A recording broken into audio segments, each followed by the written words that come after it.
The Mayo Experience. Mayo Experience. Mayo Experience. Mayo Experience. Experience. Welcome to the Pat Mayo Experience, taking a bit of a break from the golfs and the footballs and the random pop culture stuff to talk today about baseball. And if you've been following along with the Pat Mayo Experience throughout the course of MLB spring training, even before that, during the hot stove season, you know that Gary and Thorne and Chris Meany have been handling all of the baseball work. You can find a link to the entire PME Fantasy Baseball Draft Kit in the description and commentary of this video and podcast. And I do want to let everyone out there know there's a few ways to get into a draw for 20 DraftKings dollars. Number one, smash the like button for the episode, leave your DraftKings handle in the comment section, and give me your one tip for winning at DraftKings MLB. It can be anything, a place to research, a sneaky move that you like to make, a lineup stack that you're always looking for. Maybe you like to go the 8-9-1 stack. Maybe that's something you really enjoy. Or you can get into a draw by leaving a 5-star audio review on iTunes, Stitcher, Spotify. Leave your DraftKings handle, something nice about the show. You'll be in a draw for 20 DK dollars. But the big thing from this episode, because joining me is the co-founder of dailyroto.com, and if you use the promo code THEPME, THEPME at dailyroto, you get yourself 10% off the, MLB package. It probably works for all the packages, doesn't it, Drew Dinkmeyer? It does. It works for our MLB package. It works for our elite packages. The elite packages get you access to everything: MLB, NBA, golf, NHL, whatever you want. We've got it covered. So I've been really trying to stay away from baseball, mainly because I've quit every single one of my fantasy baseball leagues. I've ran a fantasy baseball league for the past 17 years, and we're actually shutting it down this year because no one cares about playing season-long fantasy baseball anymore. It's just a chore. But the one thing that I do want to really dive into this year and start playing it more is DraftKings MLB. So you're going to walk me through how I can actually maybe do okay at it instead of just picking random names? Yeah, we'll do our best to give you the tips and strategies to make good lineups in DFS. I know you didn't quit all the leagues because you've got that league of leagues where you've got some baseball exposure, right? So you've got a little bit of season-long baseball in your life still. So Meany and I run that team together. If people don't know about League of Leagues, you can follow LG of Leagues on Twitter. Jonah Carey started it with Dave Damashek. I'm in it with Chris Meany. I've been in it since the start. We draft an MLB, a football, and basketball team all at once every single year. You get 6 keepers across the 3 sports. So yes, I do have a baseball team in that, but that was mainly heavy lifting by Meany on that front. I mainly took the football and basketball side of things. He really stuck to the baseball, and we almost won baseball last year, so I think he's doing a pretty good job. So let's talk about this DraftKings for a sec here. First of all, explain to the people the difference between cash games and GPPs as it pertains to playing on DraftKings. Sure. So cash games we generally refer to as contests that you cash out more than 20% of the entries paid. So these would be, head-to-heads where obviously 1 out of the 2, so 50% are getting cashed, or double ups or 50-50s, where depending on if it's a double up or a 50-50, you're looking at around 50% cashing, or even like 3-man formats where you're playing against 2 other opponents and a third of the group is cashing. We'd consider those cash games, whereas tournaments are fields that pay out generally 20% or less of the structure overall. You've got some winner take all tournaments. You've got some tournament structures that pay out 18%, some that pay out 15 or 20%. But those contests all require different sorts of approaches to them because a higher or lower percentage of the entrants in the contest are getting paid out. So basically, if you put in $20 into a tournament, you have a chance to win like $500K. If you put in $20 into a 50-50, you'll win $40. Yeah, basically, you have a different kind of compensation structure because a different number of the participants are getting paid out, and because it's a different compensation structure, you should have different strategies for those games. So when I first met you, you were all about living that cash game life, playing the head-to-heads, playing cash games, doubling up your money, 5 out of 7 times a week, and really grinding it on the DraftKings front. It seems to me, from what I've been hearing about you, you've switched over to more of that higher upside GPP lifestyle.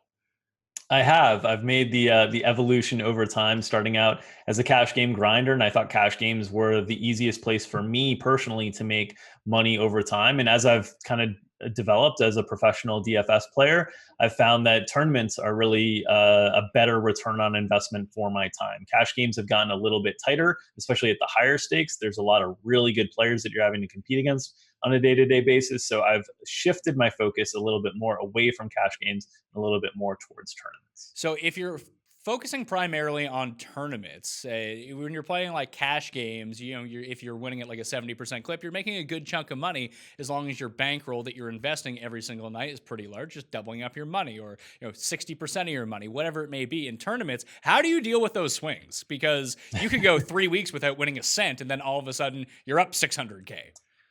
Oh yeah, and much longer than 3 weeks at times too. It's pretty incredible the amount of variance that is associated with DFS and the losing streaks that you have to endure if you are primarily a tournament player. And so for me, I do lots of different things, but I know, as a professional, I kind of have the mindset that I know over time I'm eventually going to earn that money. So for me, I got this from one of the Adam Levitan podcasts on The Edge, where he talked about how even if you lose on a given day, you know that your expectation over time is to make money. It just might come in lumps. And that's basically what it does for me with tournaments. So I'll have long losing streaks, but eventually I usually find my way back into the green. And that's been the case for my professional career. Well, one of the big things that I've found that separates professional DraftKings players from the people like me who are just randomly throwing in things. I'm no professional as it pertains to it. I do the content for it. Not the best player out there, but it's tournament selection. So obviously you have to understand what your bankroll is, how much of that you want to really invest. And let's just talk about bankroll for a second. Obviously you should never just go all in with whatever your bankroll is, but I think people get it twisted in their minds what their bankroll may be. I've always considered bankroll what I'm willing to lose that week on DraftKings. So it may not be what's in my account, because I'll just reload if that's the case. I have no problem doing that. But I think some people look at it as, oh, this is what I currently have in my balance. I need to play a percentage of that. Can you talk me through what's like proper bankroll management here? Yeah, so you should have a number in mind that is your overall number that you're willing to invest in DFS. And as you said, that might not be the balance that you have in your DraftKings account, because if you're willing to deposit beyond that balance, then that's not your total bankroll. So you should have a big number in mind that you're working with as your total bankroll. And from there, you should try to determine what types of contests you're going to play and what types of return expectations you can kind of have from those contests. And so if you're playing head-to-heads and double-ups, you can play a little bit of a higher percentage of your bankroll than someone who's playing in tournaments. And the reason is very simple. If you're playing those head-to-heads and 50-50s and double-ups, you have 50% of the prize pool is being paid out to individual players. And so you're going to win more frequently. You're not going to win as much, but you're going to win more frequently than you would playing tournaments. And so tournaments, it's going to take a longer time frame to realize your expectation. So if you're playing primarily tournaments, you should have a lower percentage of the bankroll. I would generally say, it used to be the old kind of rules of thumb back in the day where you'd want to play like, maybe 5 to 7% of your bankroll on a given night, and you'd want more than 50% of that in cash games. And this was kind of a general guide back when DFS was a little bit softer. Now I think you need a more specific plan as a DFS player in terms of figuring out where you're successful in attacking that niche. And so for me, it's a lot less cash games now, and it's primarily tournaments. And then it's deciding between tournaments, what's single entry, what's 3 max, what's MME, where are my skill sets best, and trying to develop a bankroll approach for that. So for me now, it's a much smaller percentage of my bankroll. It's way less than even 1% of my bankroll is going into action on a given night. So the other two things that I've really noticed that separates the really good players, and this pertains itself across all DraftKings sports, let's talk about baseball primarily, is professionals are very good at picking the tournaments they want to play, the good tournaments. And it's not saying like, hey, I see weak people in this field that I'm going to play in this one, but it's more, how can I realize that expectation that you were talking about? Is the payout structure correct for this one? Do a higher percentage of the people make a lot of money in this tournament versus this tournament? How do you go about picking the correct GPP to play in? So I think this also goes a little bit to what your skill set is too, because if you are a player that is a good tournament player and you're really contrarian, and then those tournaments that are paying out a higher percentage to the top prizes aren't so bad for you, because you're going to be very different than the field often. So you want to be rewarded heavily when you are correct on those. So I think it's a little bit of identifying what your skill set is. For me, I've had a little bit more success in 2 different areas. I've had most of my success either in the mass multi-entry fields where I can play like 100 to 150 lineups, or in the fields where they're like 3 maxes. I'm a little bit better in those types of situations than I am, let's say, playing one of the high stakes tournaments where other people can enter up to 20, 30, 40 contest entries, and I only have in my bankroll the ability to enter like 3 or 4.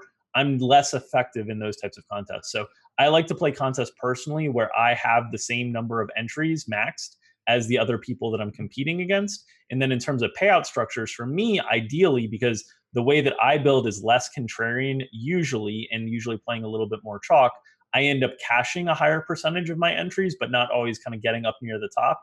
I like flatter payout structures. But if I'm playing really contrarian, which I tend to do a little bit more in MLB, then I don't mind the really heavily weighted top end payout structures, because I'm assuming that at some point during the season, I'm going to hit one of those high end payout structures that's going to kind of pay for the whole season. So if we're talking about ownership and you use terms like chalk and you use the terms contrarian, chalk just being the obvious play that a lot of people are going to go with, contrarian, bit off the beaten path. Can you explain to people the advantages of making a contrarian play as it pertains to MLB, and the difference between being contrarian with a pick and just being moronic with a pick?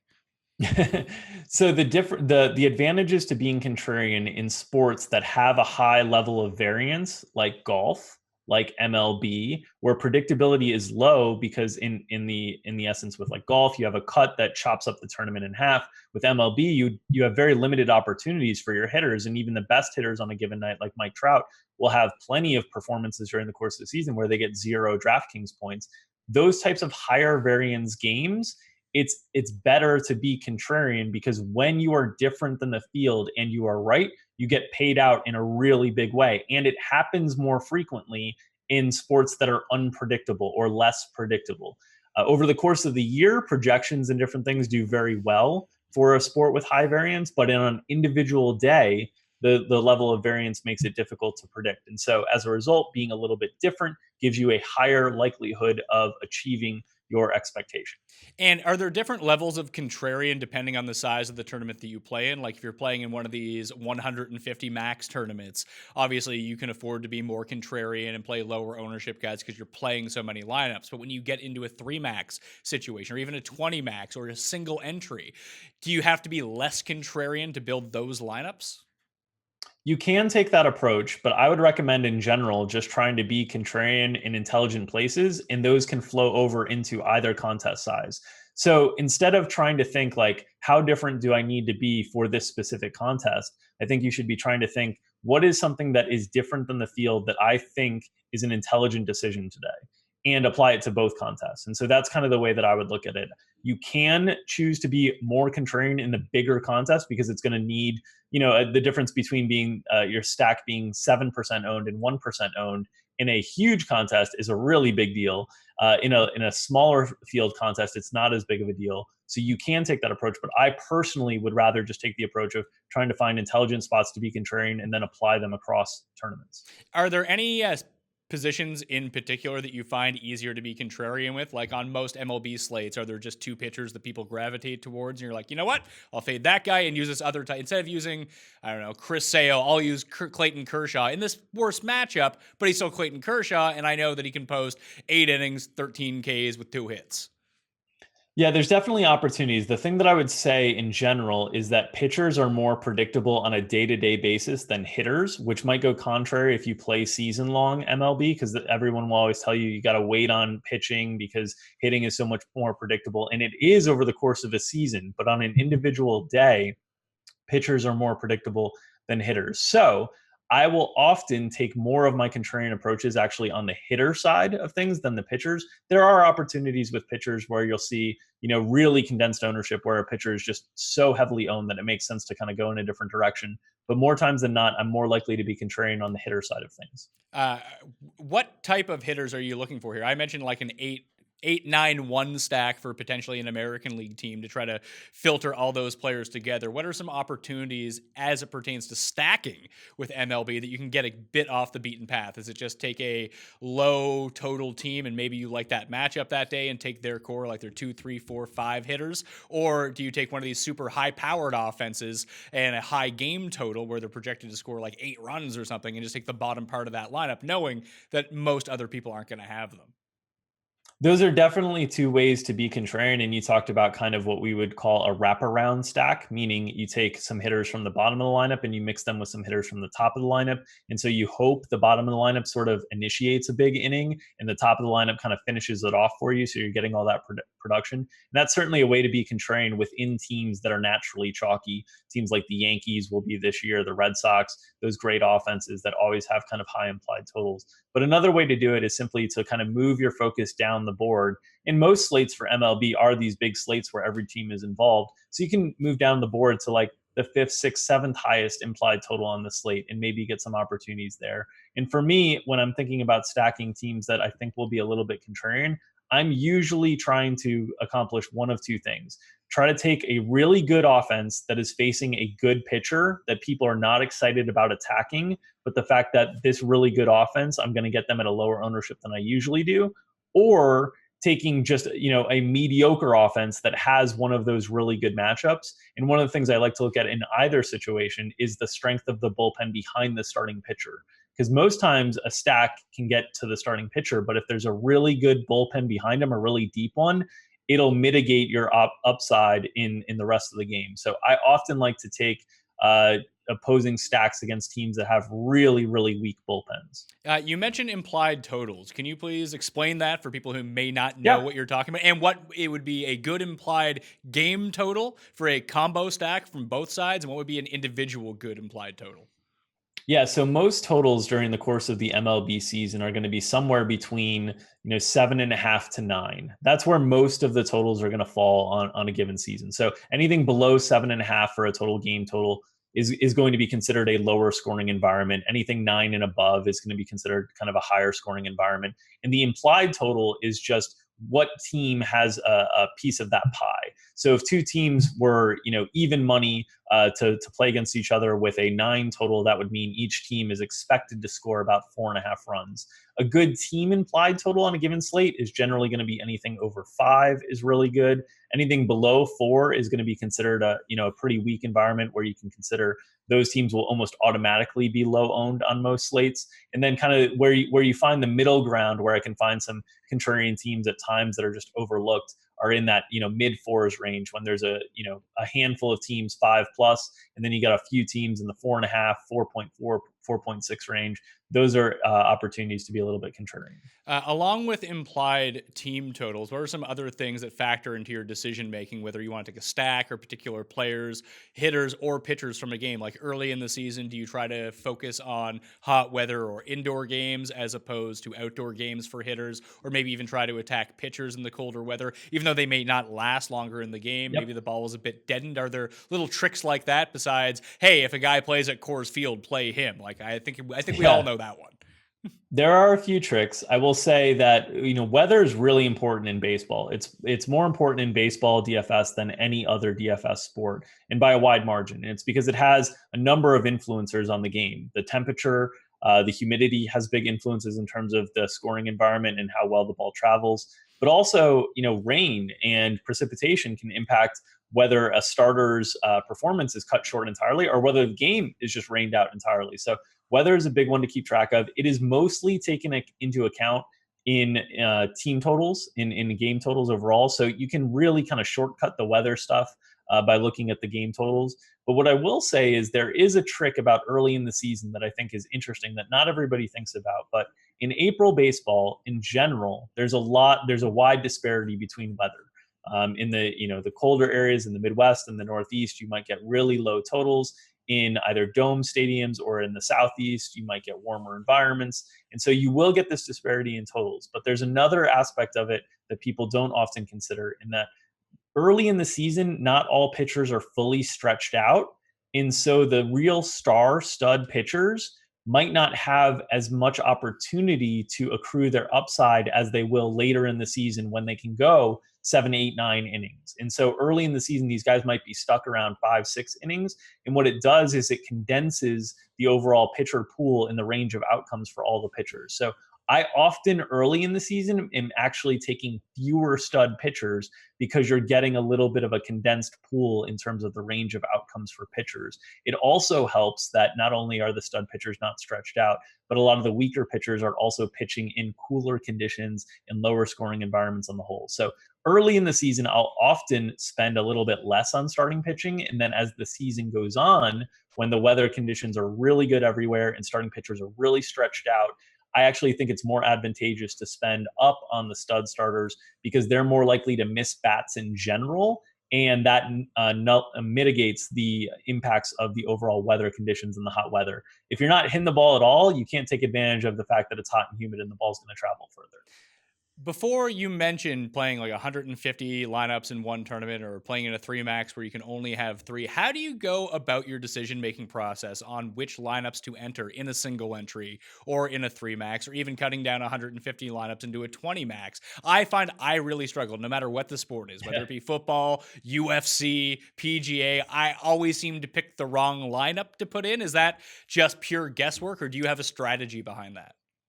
So the first thing that I'll say is you're almost always going to feel like you picked the wrong lineup when you're comparing 3 to a set of like 100 or 150. Like just the sheer math and the odds of that, of you picking one of the best ones is low. So you can't compare it to your full set of 150. But the way that I do it is generally I try to think about that specific contest and what my competitors are more likely to do and where the ownership is going to go. And in some cases, like with golf, for example, you know that certain higher stakes contests play guys at higher ownership than they do. It seems like for the last few years, it was Rory McIlroy was always higher owned in the highest stakes contest than he was in the lower stakes contest. And there's guys like that with Tony Finau and some other guys as well. And so with MLB, it's the same thing. What are the teams that the higher stakes guys tend to gravitate towards more likely? I'll try to kind of be contrarian and avoid them and see if I can go in a different direction there. And I'll usually pick my set of 3 before I run my set of 150. And those are usually like hand builds for me, where I'm kind of building through the stack that I want to build compared to when I'm running like 150 or even 20 lineups, I'll use an optimizer for that.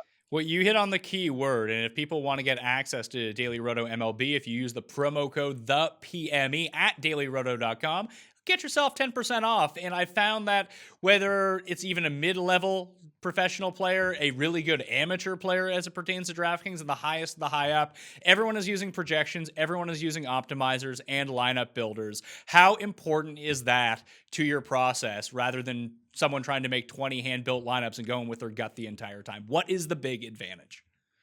The big advantage is that it takes away some of the biases that you may have inherent in kind of your decision making. And so I think that really helps. And then it also allows you to build lineups in bulk in a way that you want to approach. So with these optimizers, you can set the rules that you want to build by.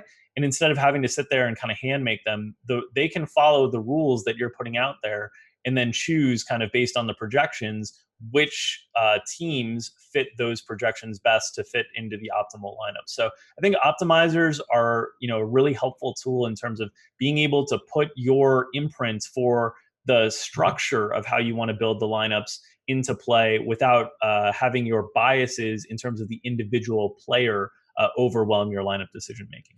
I found depending on what the sport is, I don't really know much about how the NBA works as it pertains to DraftKings because I don't play it, and I don't play a ton of MLB. But in NFL, if you're max entering, of course, you're going to need some sort of lineup builder or optimizer to go through. But I know people that play in a lot of higher stakes, 3-max type tournaments, and they can hand build their lineups. They can do their own research, come to their conclusions that way. The same as in PGA, the same as in UFC, even soccer can work that way. But because there are so many teams on a given slate in baseball, do you think it's realistic that you can be a profitable DraftKings baseball player without having access to an optimizer and lineup generator?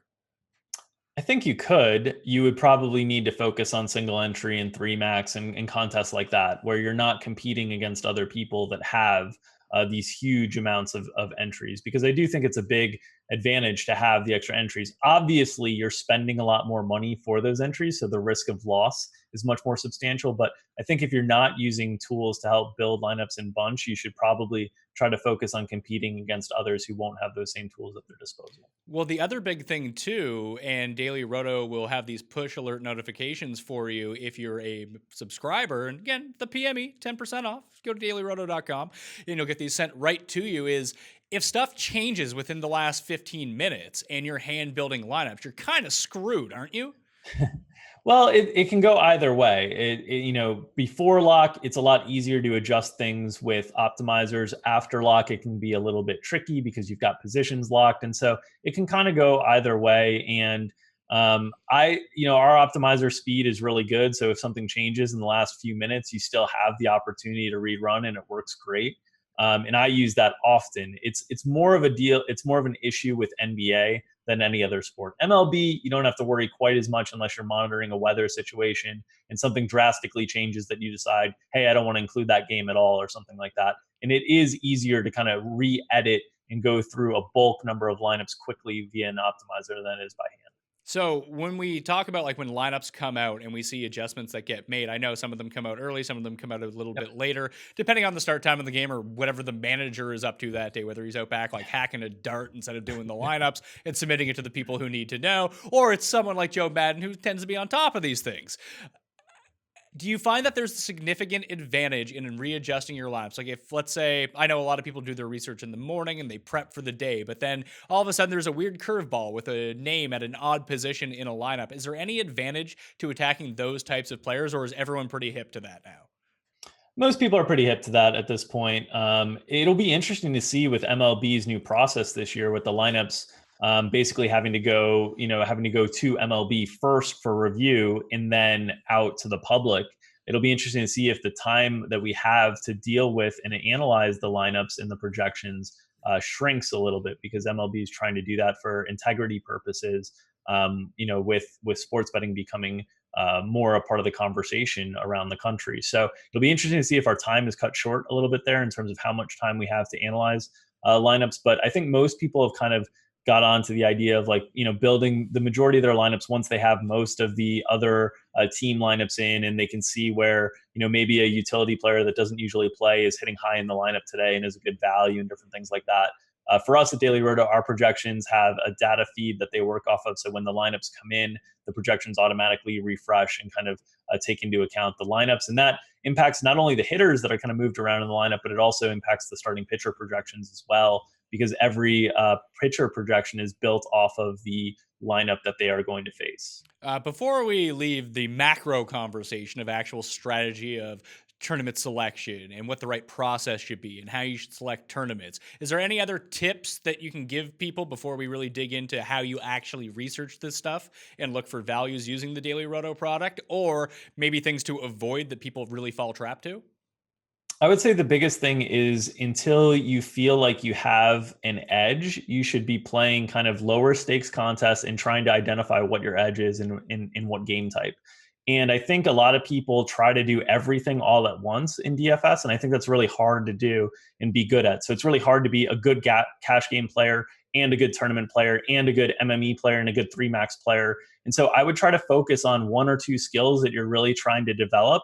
And once you have success over time in those things, then kind of branch out or move up stakes. I think one of the biggest challenges new players have, or casual players have, when they're trying to learn a new sport or trying to learn DFS on a whole, is they go kind of right to the highest level contests and they try right away to have instant success. And it's really hard to do so, especially given the amount of knowledgeable players and the amount of information that's out there about DFS these days. Would you recommend someone jumping into MLB that, even if they, let's just say they start at the lowest stakes possible, would it be best to play single entry tournaments, 3-max tournaments, or would you try to do the 150 max for the 50-cent contest or the 25-cent contest, just to learn how to build that many lineups and acclimate yourself so you're not uncomfortable once you do move up a level?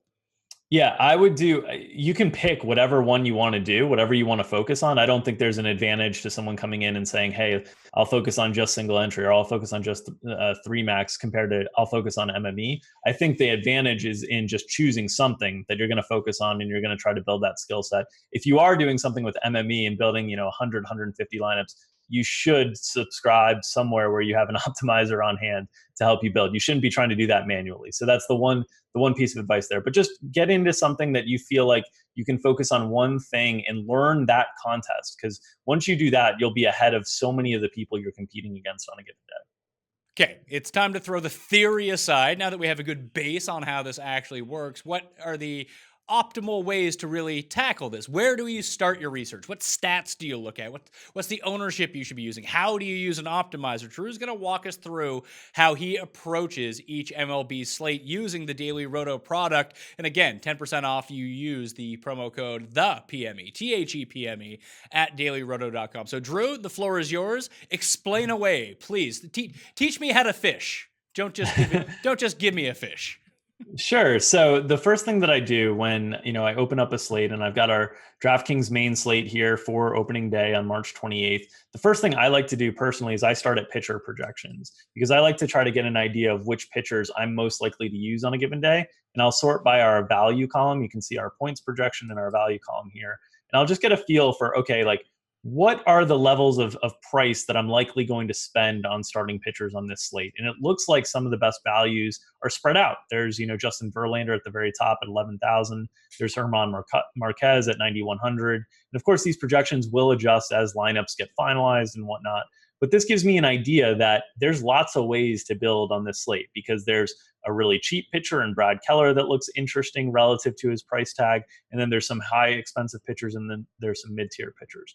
From there, I'll try to figure out which stacks are the ones if I'm building tournament lineups. If I'm building cash game lineups, what I'll do is I'll try to kind of look through the overall value, or I might just optimize right away and see what cash game lineups, what players are populating most frequently. But for me as a tournament player, the next thing that I'll do is I'll look at the stacks section that we have here, and I'll choose which teams I want to include in my stacks and which teams look like the best values. And so I'll sort by the value. And so in this case, like the Texas Rangers look like an interesting value team. The Cubs look like an interesting team. And then I'll choose kind of, for me, how I want to build these stacks.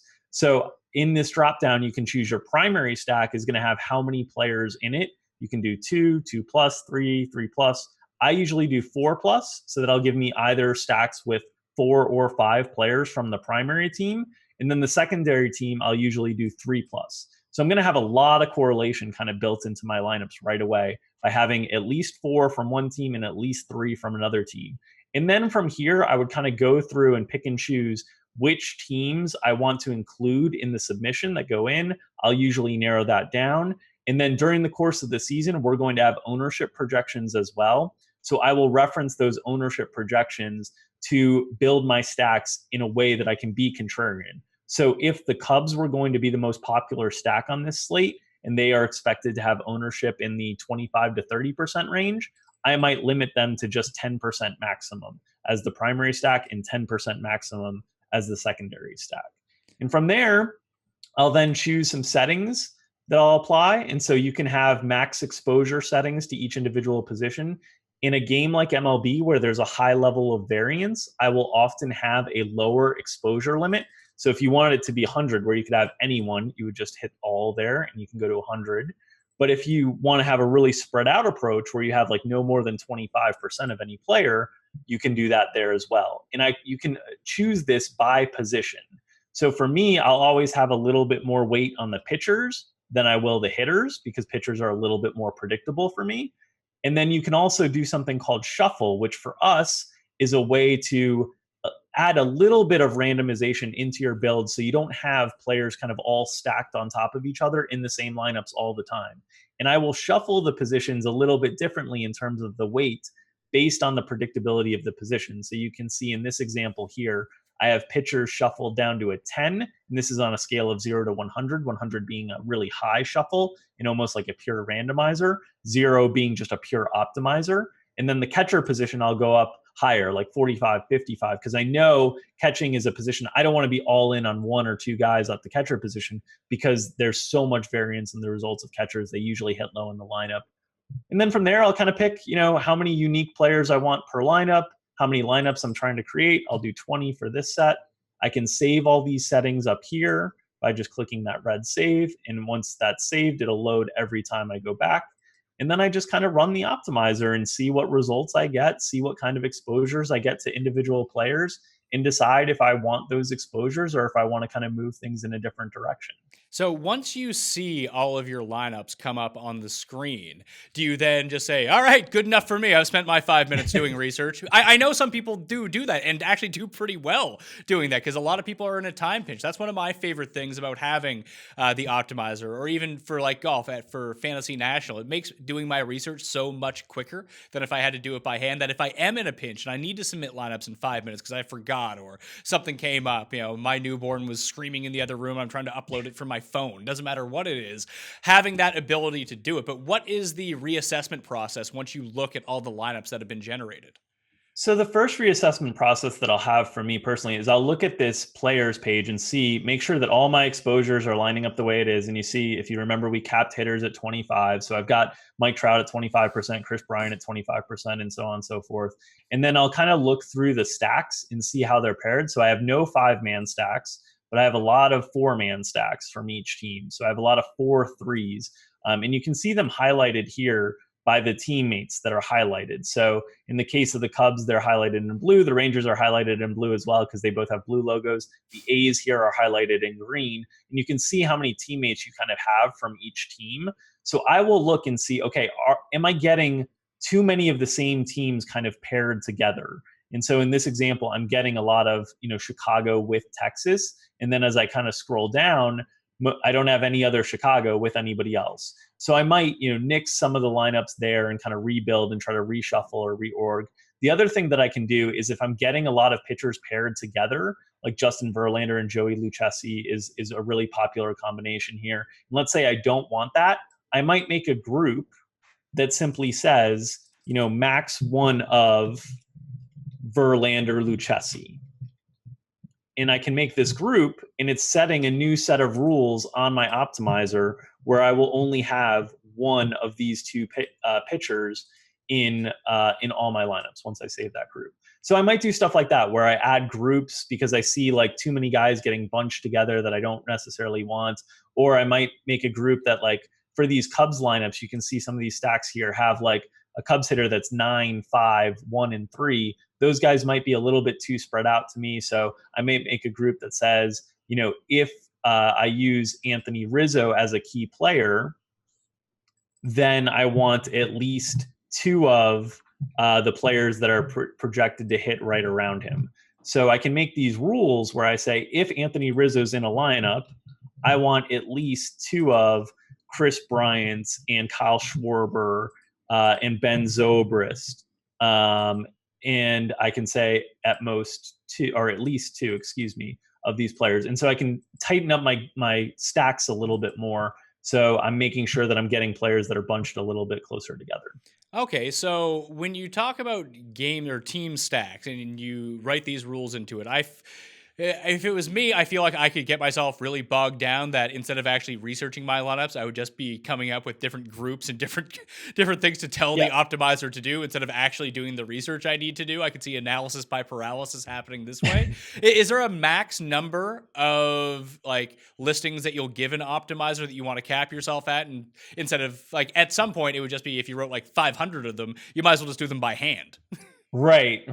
And so, so I will try to run and then assess whether I need to add groups before I start with groups in baseball. In other sports, I'll do groups like right up front because in football, I'll make sure that if I'm using Deshaun Watson, then I have DeAndre Hopkins.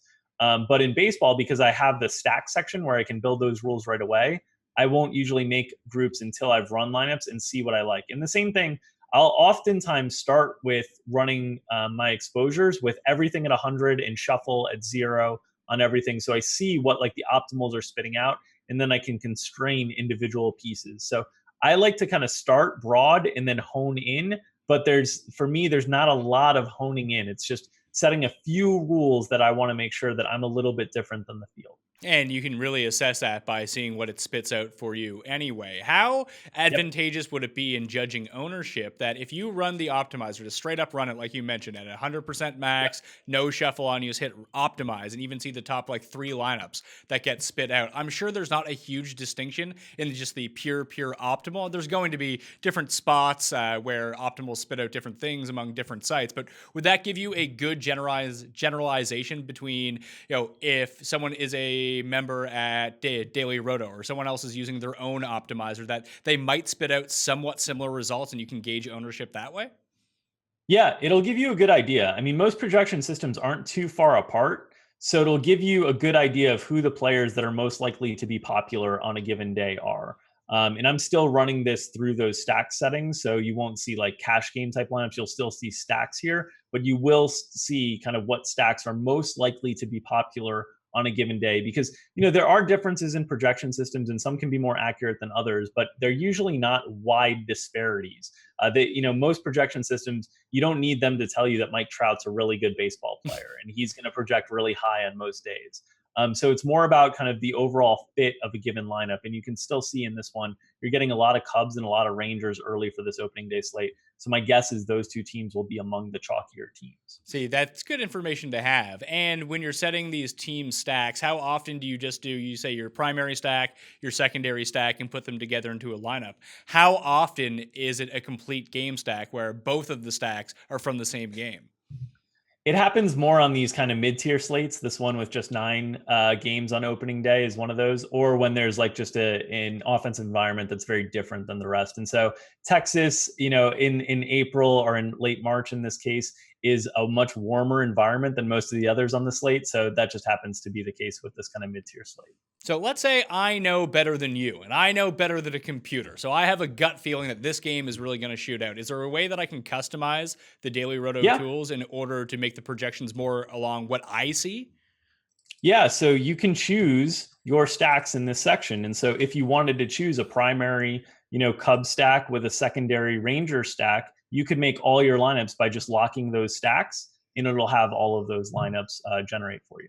All right, cool. See, this is good. So if I want to increase the team totals for a game, I can do that. It was a lot like the football product where I think that I'm seeing that there's going to be more snaps in this game than projected by the Daily Roto system. I can up that a little bit, and the projections will actually customize to what I've now punched in.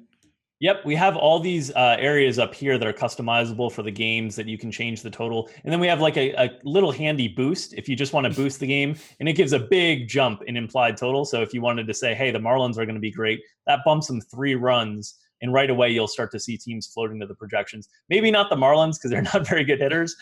But like, for example, the Dodgers, you bump them 3 runs here, and you'll start to see towards the overall points, you'll start to see more Dodgers kind of filter up to the top. And that's situations where, like you can see now, AJ Pollock, Corey Seager, Justin Turner, all the projections are adapting to whatever edits that you make. And you can make them on the individual player level with their baselines, or you can make them at the team level with the team totals.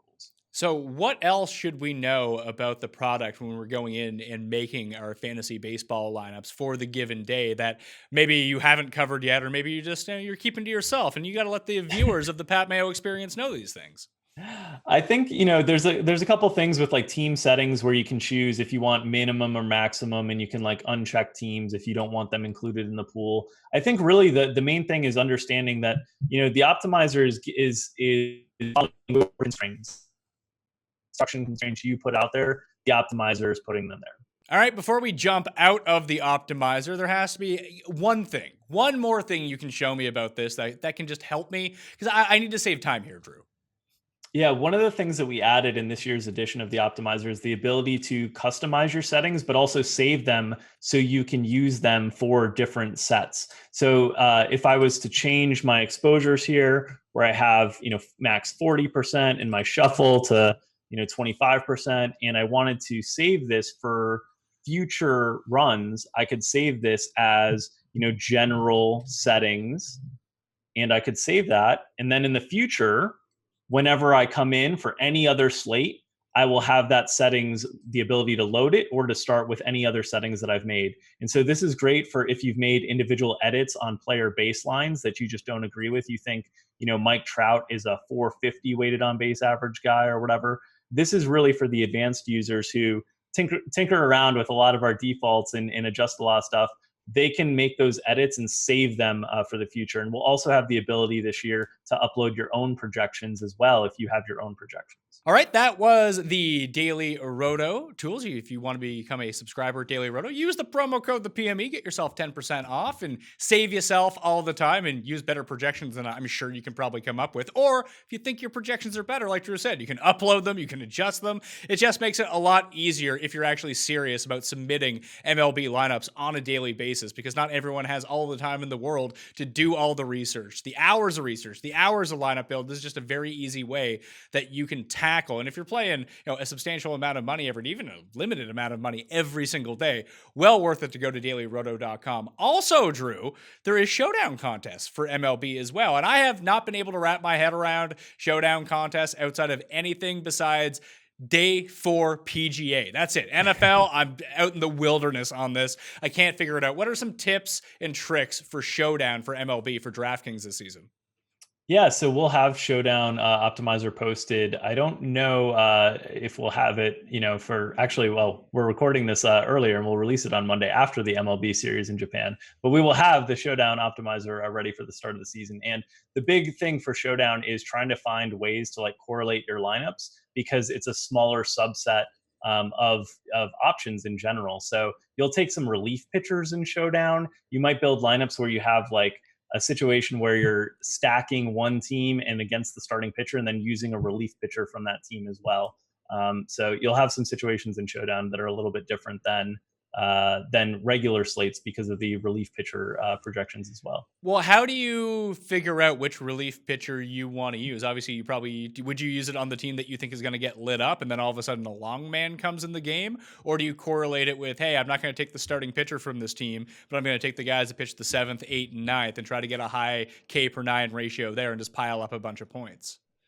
Yeah, you can do it either way. You're either looking for the situation where you've got a relief pitcher that you feel pretty good about them being able to come into the game because the team's going to play from ahead. And so you might correlate that with a starting pitcher from the same team and then some hitters from that team and have an onslaught from the one team. Or you could go the other direction where you're hoping the pitcher gets lit up from one team and you want the long reliever from the other team. So it's a little bit different nuance based on kind of how you're trying to attack the game as a whole.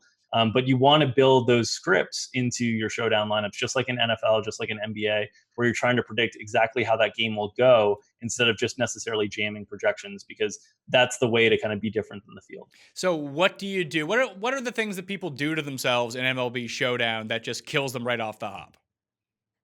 One of the things that they do often is they don't start the pitchers enough. Pitchers are just your most consistent source of points in general. So a lot of times in contests where you're playing head-to-heads or 50-50s, people don't use both starting pitchers. And a lot of times that's the best way to build, is to use both starting pitchers, because those are the ones most guaranteed to get points. Now, in some extreme cases where the starting pitcher is really, really bad, that might not be the case, but in most Showdown slates, you want to consider using both starting pitchers for lineups where you're trying to create a good floor. For lineups where you're trying to create a ceiling, you want to build those game scripts. But for lineups that you're trying to create a floor, you often want to use both starting pitchers. Well, Drew, I think that's everything as it pertains to the hour that we have to talk about DraftKings MLB. I'm thinking that a stat that's important for a hitter and a stat that's important for a pitcher just on the whole. Is it WOBA for hitters, weighted on base average, and then K per 9 or K percentage for pitchers? Yep. Those are the two that I'd say are the most important. K percentage, especially for pitchers, because strikeouts are just the most valuable and the most predictable aspect of pitching. And they're rewarded most heavily in DFS, especially with DraftKings having 2 points for a strikeout and 2.25 for an inning pitch. So you get almost as much for a strikeout as getting 3 outs. So the huge deal. And then for hitters, weighted on base average and ISO, isolated slugging percentage and power is the big things, because you really want event-driven plays from your hitters. You want hitters who hit home runs. They're more likely. The distributions in MLB are not normal, so you want to try to get that upside into your lineup with power bats. Is there any sneaky stat that you might be keeping to yourself that the people should know about?